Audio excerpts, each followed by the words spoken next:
cette vidéo, je vais vous présenter comment faire pour gérer, construire, remplir et finaliser le tableau euh, dans lequel il y a toutes les corrections des élèves et le tableau dans lequel Scolpi va venir chercher toutes les informations pour générer les fiches de synthèse.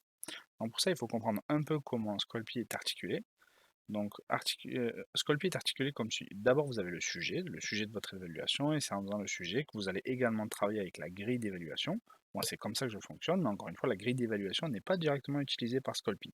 La grille d'évaluation que vous retrouvez ici, la grille corps dans l'exemple qui vous est donné dans le fichier Scolpi, ce fichier-là n'est pas indispensable. C'est juste pour moi une aide qui me permet de mieux construire ensuite ma table de notation.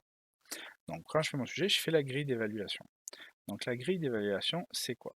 Si on s'intéresse un peu à cette partie-là, ça ressemble à ça.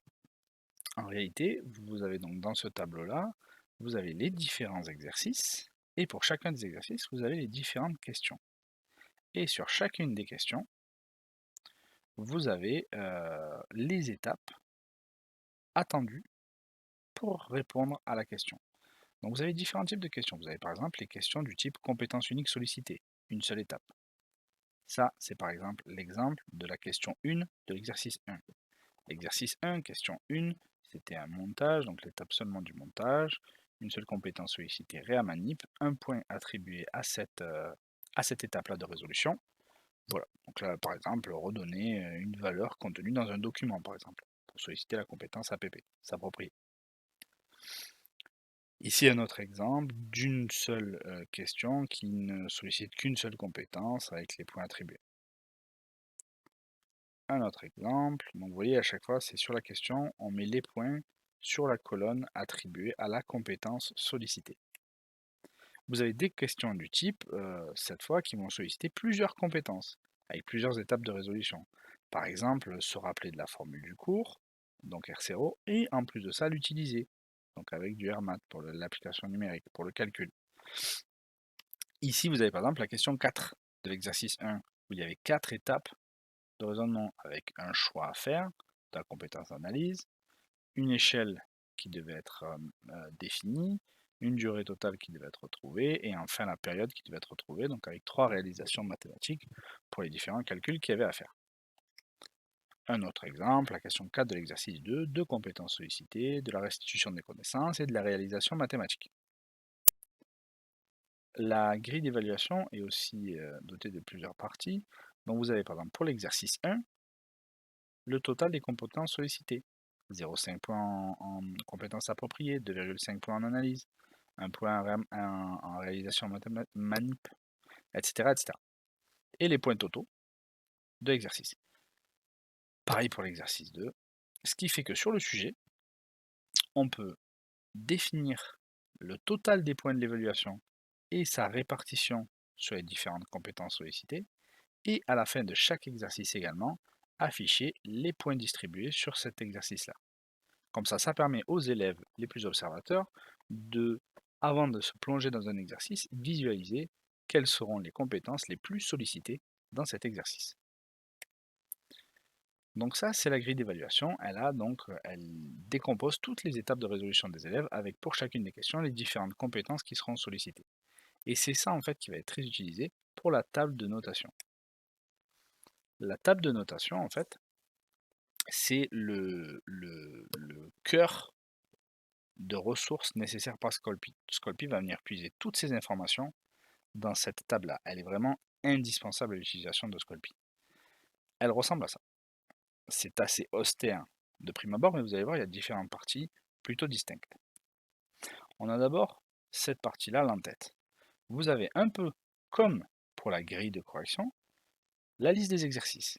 Donc sur la ligne exo, vous avez le numéro de l'exercice. Ce fichier se lit en colonne et en ligne. Sur les colonnes, c'est les différentes étapes de résolution de l'évaluation. Ce qui fait que chacune des colonnes va correspondre à une ligne de la grille de correction. Une ligne ici correspond à une colonne là. D'accord? Par exemple, l'exercice 4 où il y avait deux lignes, dans l'exercice 4, dans la question 4, pardon, de l'exercice 1, on a 2 colonnes, etc., etc. Donc sur chacune des colonnes, on a les différentes étapes de résolution, pas les différentes questions. Vous voyez par exemple la question 4 de l'exercice 1 ici, il y avait 4 étapes de résolution, on a les 4 colonnes. Sur la deuxième ligne, vous avez donc le numéro de la question. Sur la troisième ligne, vous avez la compétence sollicitée. Donc pour une même question, vous pouvez avoir plusieurs compétences sollicitées. Et ensuite, vous avez les barèmes, qui correspondent au point que vous aviez défini dans la grille de correction. Le barème attribué à chacune des étapes de résolution. Donc chacune des colonnes correspond à chaque étape de résolution de toute l'évaluation. Certaines questions nécessitent plusieurs étapes de résolution. Ça, c'est donc pour la lecture en colonne. Sur la lecture en ligne, cette fois. La lecture en ligne, chaque ligne va correspondre à un élève. Les 3 premières colonnes correspondent à son identification, sa classe, le code secret qu'il s'est attribué. Donc je vous invite à lire l'article au format PDF pour comprendre pourquoi ce code secret-là. En fait, c'est pour la restitution, pour faciliter la restitution et conserver l'anonymat des élèves. Ensuite, l'identification nécessaire, donc soit juste le nom de famille, soit s'il y a des noms de famille similaires, le nom de famille et le début du prénom, par exemple, bref. C'est ce qui va vous permettre d'identifier l'élève. Et ensuite, on va rentrer sur les réussites, le taux de réussite de l'élève. Donc c'est la proportion des points obtenus à chacune des étapes. Donc quand on corrige l'évaluation, on est directement connecté sur sa ligne. On regarde la première étape de calcul. S'il a parfaitement réussi cette étape de résolution, on lui met 1. 1, c'est 100% des points. Qu'importe le barème attribué. Vous voyez, cette question est à 0,5. Si l'élève a parfaitement réussi cette question-là, on lui met 1. 100% des 0,5 points. S'il n'a pas du tout réussi, 0. 0% des points. Et on peut graduer à volonté. 75%, 25%, 0,5%, 30%, etc., etc. On peut vraiment nuancer totalement le pourcentage de 0 à 1. Et ensuite, on peut aussi mettre une lettre, le petit n. Petit n pour non fait. C'est que l'élève n'a pas du tout essayé de faire la question. Et ça sera affiché, ça sera pris en compte lors de la restitution des élèves. On verra ça dans la vidéo d'après sur comment lire. Vous avez directement le détail dans l'article au format PDF. Donc ça, c'est pour les différentes... comment on corrige une copie, on se met sur la ligne de l'élève et à chacune des étapes, on met les points réussis.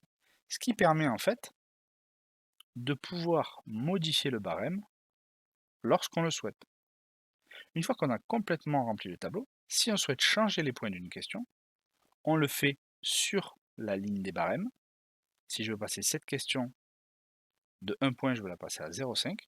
C'est ici que je dois modifier. Donc si par exemple cette question-là qui a 2 points, je veux la mettre finalement à 1 point, je peux le faire. Je n'ai pas à changer toute cette colonne-là, puisque j'avais normalisé les points. Là, cette fois, les élèves auront 100% des 1 point proposés sur la question. Au début, c'était 2 points, je l'ai passé à 1. Je peux changer mon barème a posteriori, et quand je lancerai Scolpi, Scolpi se fiera à ce barème-là pour calculer la note des élèves. Et ça, c'est un des gros avantages de Scolpi, pouvoir changer le barème a posteriori. Donc ça, c'est comment remplir ce document-là. Chaque ligne, on va venir remplir pour chacun des élèves, et au fur et à mesure des copies, on va remplir les différentes lignes. Point important de ce tableau-là, on liste les exercices sur la première ligne, mais on peut également mettre un 0 pour dire que cette colonne-là ne sera pas prise en compte par Scolpi. Ça permet de pouvoir faire des calculs, par exemple. Moi, ici, sur cette colonne-là, j'ai fait les calculs des notes des élèves. Comme ça me permet, moi, en copiant, en corrigeant, d'avoir directement en direct la note qu'aura l'élève. Ça me permet de suivre un peu si mon barème me paraît assez bien fait ou pas.